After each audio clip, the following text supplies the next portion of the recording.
Welcome সবাইকে ভীষণ WBCS এ। তো ডাব্লিউবিসিএস 2024 কে লক্ষ্য রেখে আমরা জেনারেল স্ট্র্যাটেজির উপর যে high level MCQ series start করেছি, তার আজকে সেট 11 করব আমরা। প্রত্যেকটা সেটে আমরা 25টা করে কোশ্চেন রাখছি, এবং এক একটা ভিডিও থেকে তোমরা প্রায় 60 থেকে 70টা ইম্পর্টেন্ট ইনফরমেশন পেয়ে যাবে। কারণ আমি অপশনগুলো ভালো করে অ্যানালিসিস করবো, কোশ্চেনটাকে অ্যানালিসিস করবো ভালো করে। তো এক্সট্রা ইনফরমেশন গুলো তোমরা একটা আলাদা নোটবুক বানিয়ে লিখে নিতে পারো, অথবা এই ক্লাসের পিডিএফ তোমরা ডাউনলোড করে নিতে পারো। অ্যানোটেড পিডিএফ তোমরা পেয়ে যাবে এই ক্লাসের এই ভিডিও ডেসক্রিপশনে। ভীষণ কম্পিটিটিভ এক্সাম অ্যাপের লিঙ্ক দেওয়া থাকবে, সেখান থেকে অ্যাপটা ডাউনলোড করবে। তার আন্ডারে ডাব্লিউবিপিএসসি সেকশন, তার আন্ডারে যাবে ডাব্লিউবিসিএস সেকশন, সেখান থেকে পিডিএফ গুলো ডাউনলোড করতে পারবে। তো আজকে আমাদের সেট 11। এর আগে অলরেডি আমরা 10টা সেট করে ফেলেছি।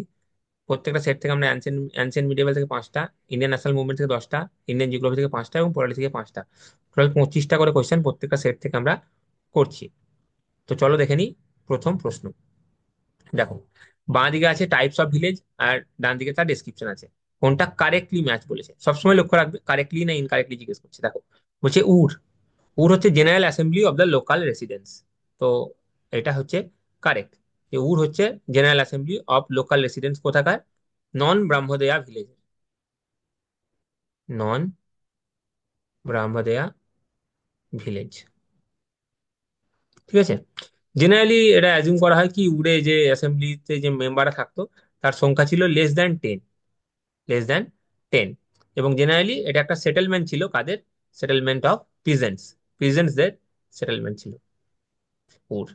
তাহলে উর কারেক্ট। তারপরে হচ্ছে সভা। সভা কি বলছে? অ্যাসেম্বলি অফ ব্রাহ্মণ, ব্রাহ্মণ ল্যান্ড হোল্ডার্স, এটাও কারেক্ট। দেখো, দুটো ইনস্ক্রিপশন পাওয়া যায় পরান্তকা ওয়ানের টাইম পিরিয়ডে। পরান্তকা ওয়ানের টাইম পিরিয়ডে কোথায় পাওয়া যায়? উত্তর মেরুতে পাওয়া যায়।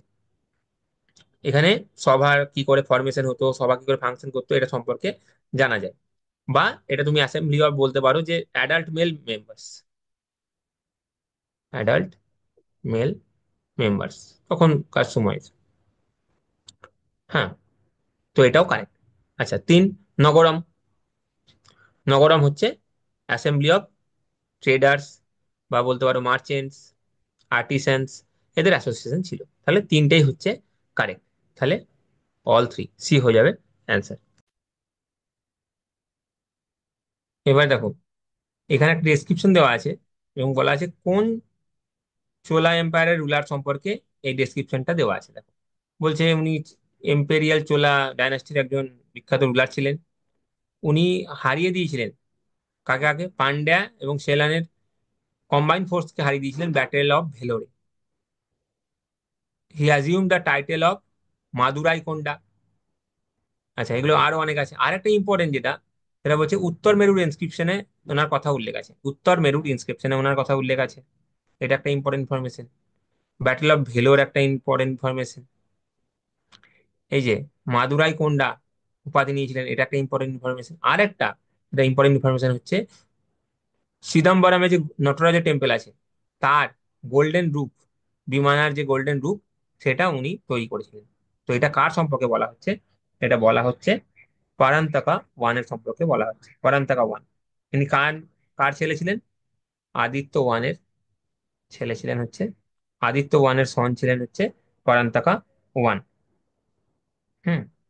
আচ্ছা, এবার বাকি যে অপশন গুলো আছে সেগুলো সম্পর্কে আমরা একটু দেখে নিই। দেখো, দেখো, রাজা রাজা ওয়ান কিসের সাথে অ্যাসোসিয়েটেড? কোন টেম্পল বিল্ডিং এর ক্ষেত্রে এনার নাম জড়িত? বৃহদেশ্বরা টেম্পল, বৃহদেশ্বরা টেম্পল। ঠিক আছে।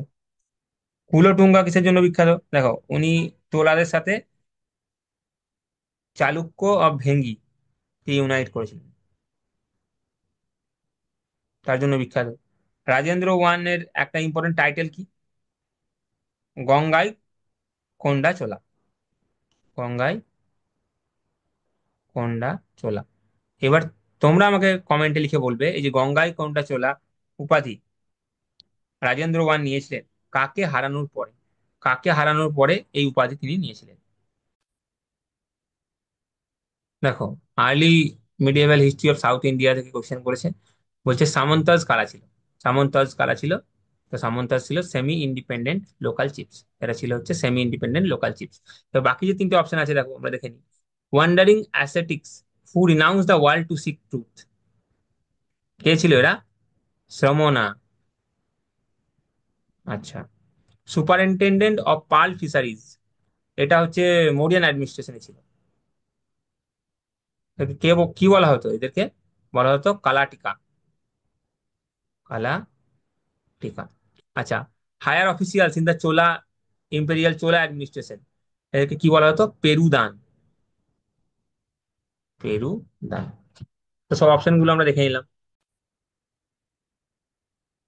দেখো এই কোয়েশ্চেনটার অ্যান্সার আমি একটু আগেই বলে দিয়েছি, একটা তথ্য থেকে তোমরা পেয়ে যাবে। যে দেখো, to commemorate his victory he build a new capital called Gangai Konda Cholapuram. একটু আগে আমি কি বললাম, যে গঙ্গাই কোন্ডা চোলা উপাধিকে নিয়েছিল। তো এটা হয়ে যাবে রাজেন্দ্র চোল ওয়ান। তো বাকি যে প্যারাগ্রাফটা লেখা আছে সেখান থেকে তোমরা ইম্পর্টেন্ট তথ্য পেয়ে যাবে, যে ওনার টেরিটরি কত অব্দি ছিল, রিভার গ্যাঞ্জেস থেকে ইন্ডিয়ান ওশিয়ানে ছিল। হুম। আর কি কি টাইটেল ছিল ওনার? পরকেশরী এবং যুদ্ধ মাল্য, এটা ছিল টাইটেল। আচ্ছা। রাজেন্দ্র চোলা ওয়ানের যে টেরিটরি ছিল, দেখো সেটা কোস্টাল বর্মা, কোস্টাল বার্মা অব্দি ছিল। এদিকে আন্দামান আর নিকোবর ছিল, লাক্ষাদ্বীপ ছিল, মালদ্বীপ ছিল। হ্যাঁ, এবং যে শ্রীবিজয়া কিংস তার টেরিটরিও ও অ্যানেক্স করে নিয়েছিল। যেমন ধরো তোমার সুমাত্রা, জাভা, মালায়া, এগুলো সব কোথায়? সাউথ ইস্ট এশিয়ায়। এত দূর অব্দি ছিল। হ্যাঁ। পেগু আইল্যান্ড, তো এত দূর অব্দি ছিল। তো এখানে অ্যান্সার হয়ে যাবে রাজেন্দ্র চোলা ওয়ান। দেখো এবার আবার একটা প্যাসেজ বলা হয়েছে এবং কোন রাজা সম্পর্কে বলা হয়েছে এটা জিজ্ঞেস করছে। বলা হচ্ছে উনি কালাচুরি ডাইনাস্টির একজন ইম্পর্টেন্ট রুলার ছিলেন। হুম। তারপরে ইম্পর্টেন্ট ইনফরমেশন কি, উনি যে টাইটেলটা নিয়েছিলেন তার নাম হচ্ছে লর্ড অফ ত্রিকলিঙ্গ, ত্রিকলিঙ্গ অধিপতি ওনার টাইটেল ছিল। আচ্ছা। কিছু কিছু হিস্টোরিয়ান এটা বিলিভ করেন যে ওনার সাকসেসের পিছনে যে কারণ ছিল সেটা হচ্ছে সুলতান মাহমুদ অফ গজনি ওনার কিংডমে কোনোদিন রেড করেননি। এটা কার সম্পর্কে বলা হচ্ছে? এটা বলা হচ্ছে গাঙ্গেয়া দেওয়া সম্পর্কে বলা হচ্ছে। ওনার টাইম পিরিয়ডটা কখন? 1015 থেকে 1041 সি, এই টাইম পিরিয়ড। আচ্ছা। এবার আমরা বাকি অপশন গুলো দেখে নিই। দেখো বাকি অপশন গুলো, দেখো কিং ভোজাকে, কোন ডাইনাস্টি, কোন ডাইনাস্টির important ruler? Paramar dynasty, Paramar dynasty. আচ্ছা, নানুকা কি ছিলেন? নানুকা কে ছিলেন? নানুকা ছিলেন ফাউন্ডার, কোন ডাইনাস্টির ফাউন্ডার ছিলেন? চান্ডেলা, চান্ডেলা ডাইনাস্টির ফাউন্ডার ছিলেন। আচ্ছা, নাগাভাট্টও ফাউন্ডার ছিলেন, কোন ডাইনাস্টির ফাউন্ডার ছিলেন? কোন ডাইনাস্টির ফাউন্ডার ছিলেন? গুর্জারা প্রতিহার, ইম্পেরিয়াল ইম্পেরিয়াল গুর্জারা প্রতিহারা ডাইনাস্টির ফাউন্ডার ছিলেন। দেখো এবার প্রশ্ন বলছে, সিং সভা মুভমেন্ট থেকে প্রশ্ন এসেছে, দুটো স্টেটমেন্ট দিয়েছে, কোনটা কারেক্ট আমাকে বলতে হবে। দেখো, বলছে সিং সভা মুভমেন্টের একটা অন্যতম অবজেক্টিভ কি ছিল? যে শিখদের মধ্যে মডার্ন ওয়েস্টার্ন এডুকেশনকে প্রমোট করা। তো এটা কারেক্ট। শিখদের মধ্যে মডার্ন ওয়েস্টার্ন এডুকেশনকে প্রমোট করা সিং সভা মুভমেন্টের একটা লক্ষ্য ছিল। এবং বলছে আকালি মুভমেন্ট ছিল এই সিং সভা মুভমেন্টের একটা অপশন। তো এটা কারেক্ট, দুটো স্টেটমেন্ট এখানে কারেক্ট। তো এই যে সিং সভা মুভমেন্ট, এটা কোথায় স্টার্ট হয়? অমৃতসরে। এবং কখন স্টার্ট হয়? মোটামুটি 1873, এই সময়। দেখো পরের প্রশ্ন, ভারত মহিলা পরিষদ, এই কোশ্চেনটা খুব ভালো করে শুনবে, এখানে অনেক কিছু ইম্পর্টেন্ট তথ্য আমি বলবো। ভারত মহিলা পরিষদ সম্পর্কে প্রশ্নটা করেছে।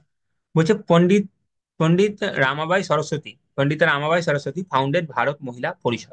না, পণ্ডিতা রামাবাই সরস্বতী এটা ফাউন্ড করেনি। এটা ফাউন্ডার কে ছিলেন? রা- রামাবাই রানাডে। রামাবাই রানাডে ছিলেন এটার ফাউন্ডার, ভারত মহিলা পরিষদের ফাউন্ডার। ঠিক আছে। এই ভারত মহিলা পরিষদ, বা আমরা এটা কি নাম জানি এটাকে, ladies social conference, ladies social conference, এটা নামে আমরা জানি। আচ্ছা। আর যদি আমরা বলি যে, আচ্ছা, এটা কবে হয় লেডিস সোশ্যাল কনফারেন্স বা ভারত মহিলা পরিষদ, কবে প্রতিষ্ঠা হয়? 1904 সালে প্রতিষ্ঠা হয়। কোথায় হয়? বোম্বেতে। ঠিক আছে। আর যদি আমরা পন্ডিতা রামাবাই সরস্বতী সম্পর্কে দেখি, তাহলে উনি কি প্রতিষ্ঠা করেছিলেন? উনি প্রতিষ্ঠা করেছিলেন হচ্ছে আর্য মহিলা সমাজ। আর্য মহিলা সমাজ। ঠিক আছে। আচ্ছা, তাহলে প্রথম স্টেটমেন্টটা ইনকারেক্ট হয়ে গেল। It second question, second statement, Bharat Mahila Parishad সম্পর্কে বলছে, it was formed under the parent organization national social conference. তো এটা হচ্ছে কারেক্ট স্টেটমেন্ট। তাহলে অ্যান্সার হয়ে যাবে B, two only. Parent organization national social conference, এটাকে ন্যাশনাল সোশ্যাল কনফারেন্স বা ইন্ডিয়ান সোশ্যাল কনফারেন্স বলা হয়। এইটার ফরমেশন কে করেছিলেন? এটার ফাউন্ডার কে ছিলেন? এটার ফাউন্ডার ছিলেন হচ্ছেন এমজি রানাডে এবং রঘুনাথ রাও। এমজি রানাডে এবং রঘুনাথ রাও। এটা অ্যাকচুয়ালি ইন্ডিয়ান ন্যাশনাল কংগ্রেসের, এই যে ন্যাশনাল সোশ্যাল কনফারেন্স ছিল ইন্ডিয়ান ন্যাশনাল কংগ্রেসের সোশ্যাল রিফর্ম সেল।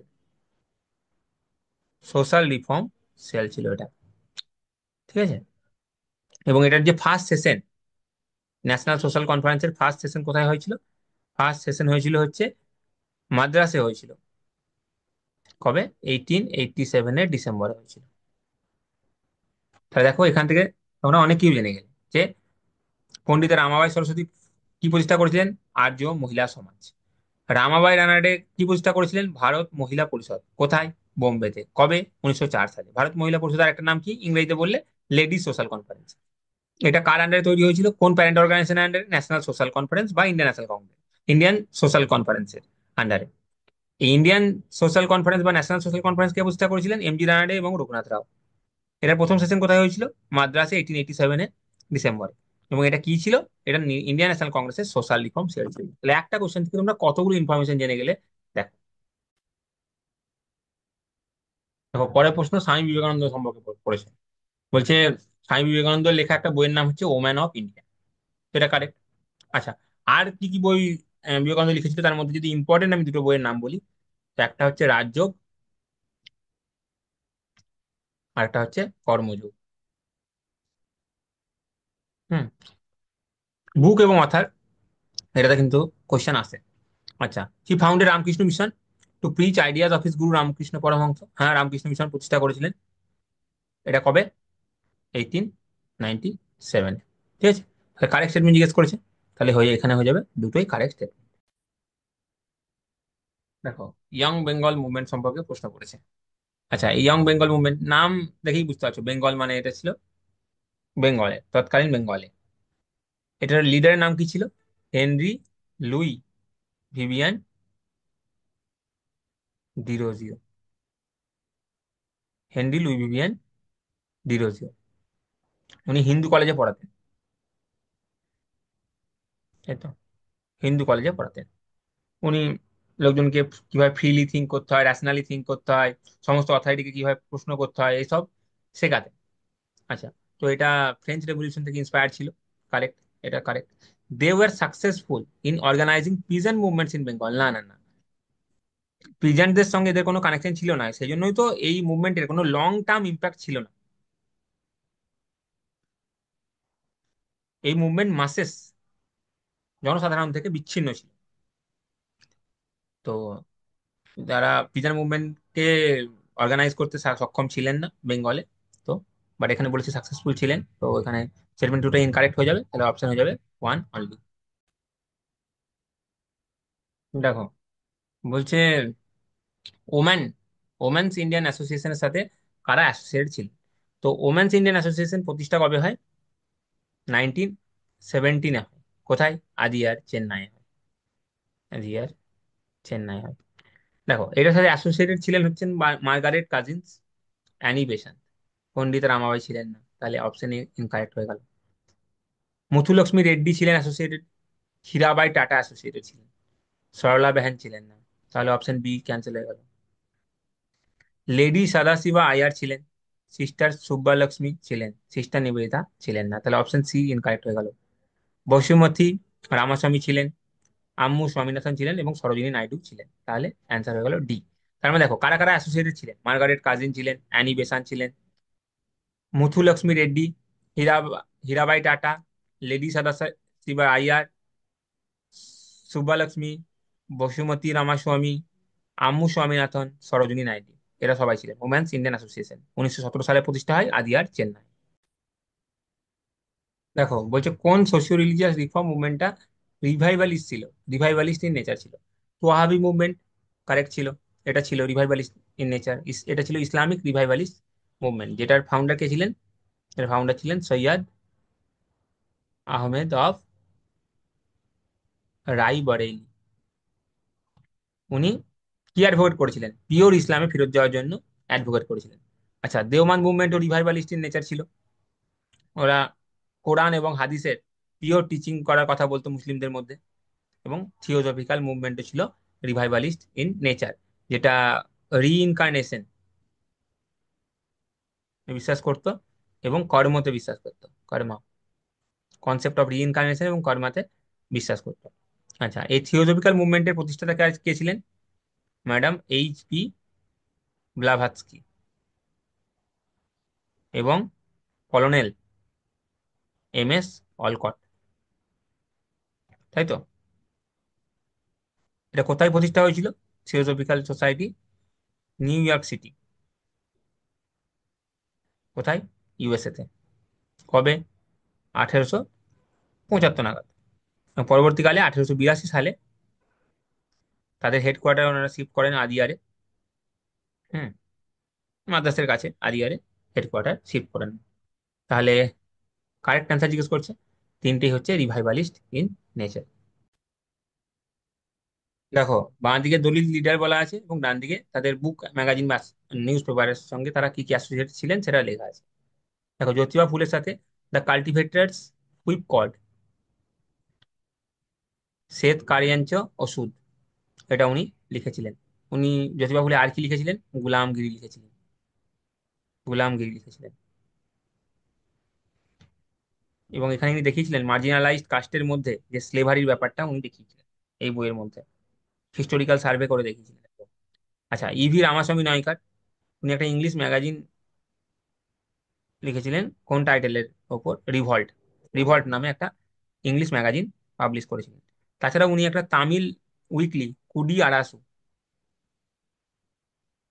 কুডি আরাসু পাবলিশ করতেন সেলফ রেসপেক্ট কে স্প্রেড করার জন্য।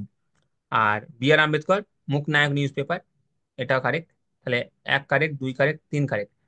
তাহলে মুখনায়ক নিউজ পেপার যেটা, সেটা উনি স্টার্ট করেছিলেন মোটামুটি 1920 এরকম টাইমে, যেটার মিনিং হচ্ছে মুখ নায়ক। নাম থেকে বুঝতে পারছো, লিডার অফ, এটা মানে কি? Leader of voiceless.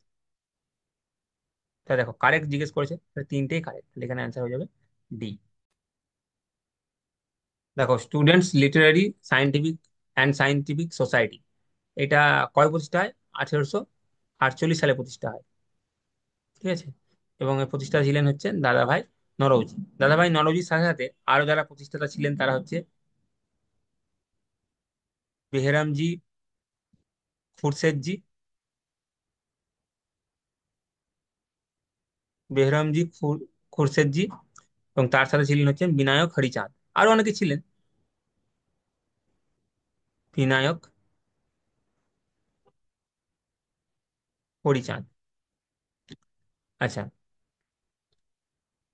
এরা স্কুল খোলার চেষ্টা করতো ওম্যানদের এডুকেশনের জন্য। এবং এটার দুটো শাখা ছিল, একটা গুজরাটি শাখা ছিল এবং একটা মারাঠি শাখা ছিল। আচ্ছা, এবার দেখো, গভর্নর জেনারেল এবং ভাইসরয়ের সাথে কোন কোন সোশ্যাল রিফর্ম ইনিশিয়েটিভ অ্যাসোসিয়েটেড, এটা আমরা দেখবো। আচ্ছা, তোমাকে আমি বলেছি যে স্পেকট্রাম বইয়ের লাস্টের দিকে ভাইসরয় এবং গভর্নর জেনারেল লিস্ট আছে, সেই লিস্টে তাদের টাইম লাইন দেওয়া আছে এবং তার সাথে অ্যাসোসিয়েটেড ইম্পর্টেন্ট ইভেন্ট দেওয়া আছে, সেগুলো কিন্তু তোমরা বারবার দেখতে থাকো। দেখো, বলছে উইলিয়াম বেন্টিং এর সাথে অ্যাবলিশন অফ সতী অ্যাসোসিয়েটেড। তো কারেক্ট, উইলিয়াম বেন্টিং এর টাইম কাল হচ্ছে 1828 থেকে 1835। আর abolition of sati, Bengal sati regulation act কবে আসে? 1829 সালে। এবং এখানে রাজা রামমোহন রায়ের গুরুত্বপূর্ণ ভূমিকা ছিল। আচ্ছা, এজ অফ কনসেন্ট অ্যাক্ট কবে আসে? 1891। এখানে পার্সি রিফর্মার B.M. মালাবারির গুরুত্বপূর্ণ ভূমিকা ছিল। B.M. মালাবারি। দেখো, 1891 বলছে। ডালহৌসি টাইম পিরিয়ড কবে? ডালহৌসি টাইম পিরিয়ড হচ্ছে 1848 থেকে 1856। আমরা আগের দিন দেখেছি। 1848 থেকে 1856। তাহলে এজ অফ কনসেন্ট অ্যাক্ট তো ওনার আমলে হবে না। তাহলে 1891 কে হবে? ভাইসরয় কে ছিলেন? Land down. এনার টাইমটা ওই 1888 থেকে মোটামুটি 94। আচ্ছা, আর উইডোরি ম্যারেজ অ্যাক্ট এটা কবে? এটা 1856। উইডোরি ম্যারেজ অ্যাক্ট, এখানে ঈশ্বরচন্দ্র বিদ্যাসাগরের ইম্পর্টেন্ট ভূমিকা ছিল। এটা হয়ে যাবে ডালহৌসি। ঠিক আছে, এটা হয়ে যাবে ডালহৌসি। তাহলে দেখো শুধুমাত্র প্রথমটাই কারেক্ট, পরের দুটো ইনকারেক্ট। তাহলে কটা কারেক্টলি ম্যাচ জিজ্ঞেস করেছে? Only one. দেখো বাঁ দিকে মুভমেন্ট, ডান দিকে ফাউন্ডার বলেছে। Justice movement, CN মুদালিয়াস। কারেক্ট। আর কে ছিলেন এনার সাথে? TM নাইয়ার ছিলেন এবং P ত্যাগরাজা ছিলেন। ঠিক আছে, তো এটা কারেক্ট। সেখানে হচ্ছে ভাইকম সত্যাগ্রহ, কবে? 1924। হুম। Leader KP Keshava Menon. কোথায় এটা? কেরালাতে। হুম। কেন এই মুভমেন্টটা হয়েছিল? আনটাচেবলসদের জন্য হিন্দু টেম্পলকে ওপেন করে দেওয়ার জন্য ডিমান্ড ছিল এই ভাইকম সত্যাগ্রহে। আচ্ছা, আর সেলফ রেসপেক্ট মুভমেন্ট, এটা শ্রী নারায়ণ গুরু না। সেলফ রেসপেক্ট মুভমেন্ট হচ্ছে EV রামাস্বামী নাইকার, ওই মিড 1920s এরকম টাইম।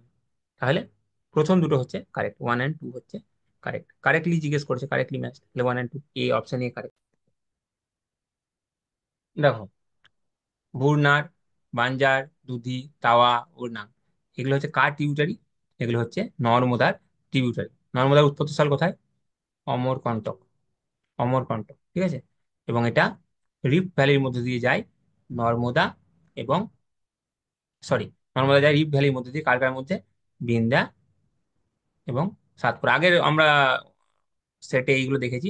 বিন্দা এবং সাতপুরার মাঝে রিফট ভ্যালির মধ্যে দিয়ে নর্মদা নদী যায়। এর উৎপত্তি স্থল হচ্ছে অমরকন্টক।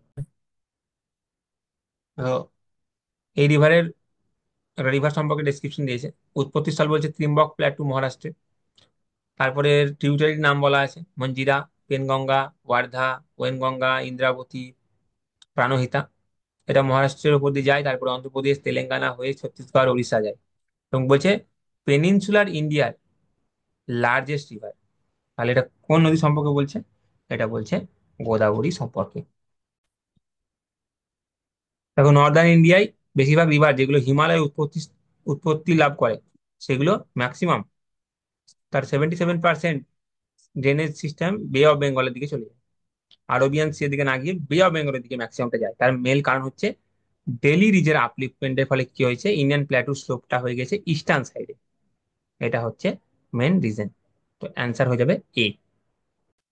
দেখো এবার রিভার সুতলেজ সম্পর্কে বলেছে, কোনটা কারেক্ট স্টেটমেন্টে জিজ্ঞেস করেছে। তো রিভার সুতলেজ সম্পর্কে যেটা কারেক্ট সেটা হচ্ছে এটা, যে এটা একটা অ্যান্টিসিডেন্ট রিভার, যেটা কোন ক্যানাল সিস্টেমকে ফিড করে? ভাখরা নাঙ্গাল প্রজেক্টের ক্যানাল সিস্টেমকে ফিড করে। তো অ্যান্সার হয়ে যাবে হচ্ছে C। দেখো বলছে it originates from glacier near Bokharchu in Tibetan region. এটা কার কথা বলছে? এটা ইন্দাসের কথা বলছে, সিন্ধু নদীর কথা বলছে। আচ্ছা, ইট ফ্লোজ থ্রু কুলু ভ্যালি। কুলু ভ্যালির মধ্যে দিয়ে কে যায়? বিয়াস রিভার। আর বলছে নদীটা যদিও ইউ স্টেজে আছে, তবুও এটা ইউ স্টেজেও মিয়েন্ডার ফর্ম করে। এটা কার স্পেশালিটি? ঝেলাম। ঝেলামের কথা বলছে।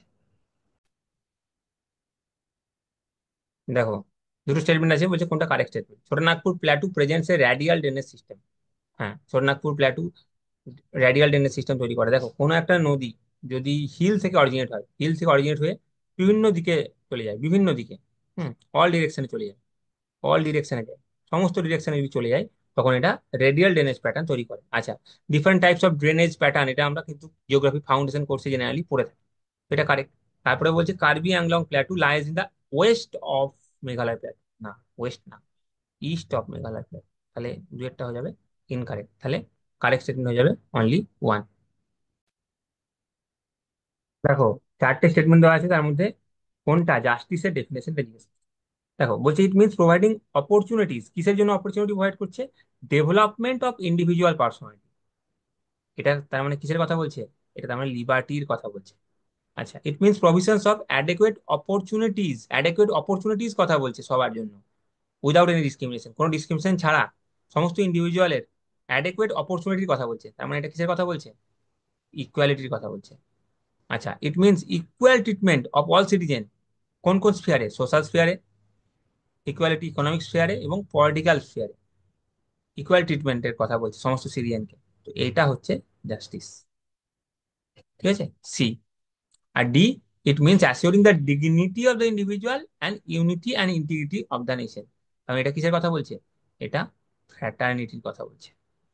তাহলে দেখো, চারটে টাইমারি মিনিং আমরা জেনে নিলাম, অপশন গুলো অ্যানালিসিস করে। দেখো, একটা ডেসক্রিপশন দেওয়া আছে, বলেছে কার্ড ডেসক্রিপশন দেওয়া আছে উপরে। দেখো, বলছে elected head of the state হবে। হুম, ইলেক্টেড হেড অফ দ্য স্টেটের কথা বলছে। বলছে পলিটিক্যাল সোভারেনিটি মানুষের হাতে আছে, in the hands of people. কারোর কোনো স্পেশাল প্রিভিলেজ নেই, অ্যাবসেন্স অফ স্পেশাল প্রিভিলেজ। আচ্ছা, সমস্ত পাবলিক অফিস সমস্ত সিটিজেনের জন্য ওপেন, কোনো রকম ডিসক্রিমিনেশন ছাড়া সমস্ত পাবলিক অফিস সমস্ত সিটিজেনের জন্য ওপেন আছে, কোনো রকম স্পেশাল কোনো প্রিভিলেজ নেই। পলিটিক্যাল সোভারেনিটি মানুষের হাতে আছে, এবং elected head of the state. এটা কিসের সংজ্ঞা? এটা হচ্ছে রিপাবলিকের সংজ্ঞা। ঠিক আছে, দেখো ইকুয়ালিটি অলরেডি আমরা দেখলাম, লিবার্টি আমরা দেখি। Parliamentary form of government, parliamentary democracy আমরা জানি, executive is responsible to legislature.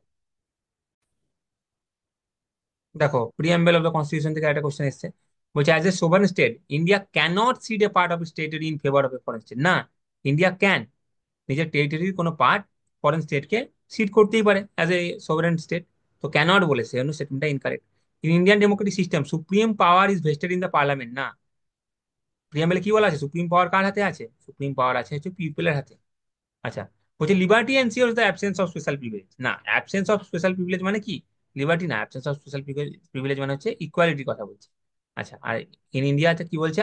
ফ্র্যাটার্নিটির ideal, আদর্শ। ফ্র্যাটার্নিটির আদর্শ কিভাবে সিকিওর হয়েছে? The ideal of fraternity is two secure the unity and integrity of the nation. তাহলে এটা তো একটু আগে আমরা দেখলাম ফ্র্যাটার্নিটির সংজ্ঞাতে, কি দ্য আইডিয়াল অফ ফ্র্যাটার্নিটি কি কি এনশিওর করা? Unity and integrity of the নেশনকে এনশিওর করা হচ্ছে ফ্র্যাটার্নিটি। তাহলে অ্যান্সার কি হয়ে যাবে? এখানে অ্যান্সার হয়ে যাবে অপশন ডি। দেখো, এবার বলছে secular character of the constitution থেকে প্রশ্ন করেছে। ঠিক আছে, দেখো, প্রিএম্বলে যে সেকুলার ওয়ার্ড, সেটা অরিজিনালি কনস্টিটিউশনে ছিল না। 42nd অ্যামেন্ডমেন্ট 1976 এর ফলে এসেছে, এটা আমরা আগে অনেকবার দেখেছি। আচ্ছা, কোনটা incorrect? Secular character of the Indian constitution সম্পর্কে কোনটা ইনকারেক্ট জিজ্ঞেস করছে। বলছে দেখো, all citizens are equally entitled two liberty of belief, faith and worship. এটা তো প্রিএম্বলে ডাইরেক্ট লেখা আছে, তাহলে এটা তো correct statement. All minorities have the right to establish and administer educational institution of their choice. এটাও কারেক্ট, এটা আর্টিকেল কত? আর্টিকেল 30। আচ্ছা, বলছে all people are equally required to pay taxes for the promotion of the religion. না না, এটা তো article 27 এর এগেনস্টে হয়ে গেল। আর্টিকেল 27 কি বলছে? কোনো একটা পার্টিকুলার পার্সনকে কোনো একটা পার্টিকুলার রিলিজন প্রমোট করার জন্য ট্যাক্স পে করতে বাধ্য করা যাবে না। তাহলে অপশন সি হয়ে গেল ইনকারেক্ট। তাহলে এখানে অপশন সিটাই কারেক্ট, কারণ ইনকারেক্ট স্টেটমেন্ট জিজ্ঞেস করেছে। আর অপশন ডি দেখো, correct statement, the state shall not deny any person equality before law or equal protection of law. এটা তো আর্টিকেল 14। তাহলে এটাও কারেক্ট স্টেটমেন্ট, তাহলে ইনকারেক্ট স্টেটমেন্ট অপশন সি। দেখো, এবার বলছে ইন্ডিয়াতে, ইন্ডিয়ার রেসপেক্টে সোশ্যালিজমের মিনিং কি? দেখো, সেকুলার আর সোশ্যালিস্ট এই টার্ম দুটো, আর ইন্টিগ্রিটি, এই তিনটে টার্ম কিন্তু অরিজিনালি পিএমএল ছিল না। এটা 42nd অ্যামেন্ডমেন্ট অ্যাক্ট 1976 এ ফলে অ্যাড হয়েছে, এটা অনেকবার দেখেছি। আচ্ছা, সোশ্যালিজম, ইন্ডিয়ার ব্র্যান্ড অফ সোশ্যালিজমকে আমরা কি বলি? Democratic socialism. ইন্ডিয়ার যে সোশ্যালিজম সেটাকে আমরা বলি ডেমোক্রেটিক সোশ্যালিজম, যেটা হচ্ছে ব্লেন্ড অফ দুটো জিনিসের, কি কি? মার্কসিজম এবং গান্ধীজমের ব্লেন্ড, যেখানে প্রাইভেট এবং পাবলিক সেক্টর, প্রাইভেট সেক্টর এবং পাবলিক সেক্টর দুটোই কো এক্সিস্ট করবে। তার মানে যদি এখানে চারটে অপশন তোমরা ভালো করে পড়ো, তার মানে এখানে ইন্ডিভিজুয়াল ফ্রিডমও থাকবে, আবার সেন্ট্রালাইজ সোশ্যাল কন্ট্রোলও একটু থাকবে। তাহলে অপশন ডি হয়ে যাবে এখানে অ্যান্সার। তো আমরা 25টা কোশ্চেন আলোচনা করে নিলাম। আউট অফ 25 তোমাদের মার্কস কত এলো, কার কত এলো, সেটা তোমরা কিন্তু জানাবে।